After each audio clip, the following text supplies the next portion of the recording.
మనం జీవయంత్రాలం. వీఆర్ బయోమెషిన్స్. నమస్కారం. మనందరం జీవయంత్రాలం, బయోమెషిన్స్. యంత్రం చిన్నదైనా పెద్దదైనా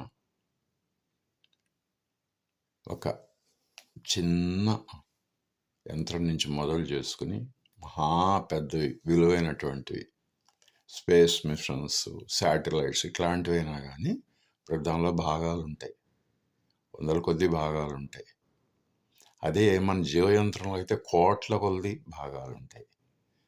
ఏ ఒక్క భాగంలో లోపం వచ్చి పనిచేయకపోయినా కానీ మొత్తం ఆ శాటిలైట్ కూలిపోతుంది, ఉపగ్రహం కూలిపోతుంది, కోట్ల కొద్ది డబ్బులు వ్యర్థమైపోతాయి. చిన్న మిషన్లో కూడా అంతే. ఎక్కడైనా ఒక స్విచ్ సరిగ్గా ఆన్ కాకపోయినా కానీ యంత్రం మొత్తం హాల్ట్గా వచ్చేస్తుంది. అట్లా మన శరీరంలో ఉన్నటువంటి కోటాను కోట్ల జీవకణాలు ఏవైతే ఉన్నాయో అవి వాటిని సిస్టమ్స్గా ఆర్గనైజ్ చేసుకుంటాయి. ఒక్కొక్కటి ఒక్క విధి నిర్వహిస్తూ ఉంటుంది. అన్నీ కలిస్తే ఆ జీవి యొక్క ప్రగతి కారణం అవుతుంది.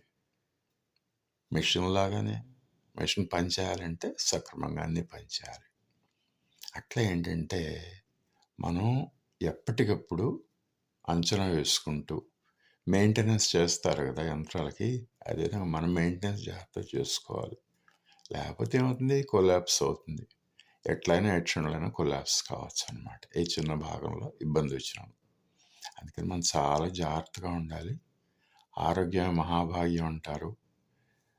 జరగాల్సిందే జరుగుతుంది, కానీ తెలిసినంతలో మనం జాగ్రత్త పడుతూ మన యొక్క ఆరోగ్యాన్ని మనం భద్రంగా చూసుకోవాలి.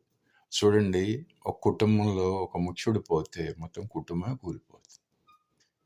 అట్లా సంఘ వ్యవస్థలో కూడా మొత్తం ఎవరైనా ముఖ్యులు పోతే మొత్తం సంఘం కూలిపోతుంది. ప్రతి చోట ఆరోగ్యం మహాభాగ్యం, ఇండివిజువల్ అయినా సొసైటీ అయినా కానీ. We should be careful. మన రెస్పాన్సిబిలిటీ మనం జాగ్రత్తగా నిర్వహించాలి.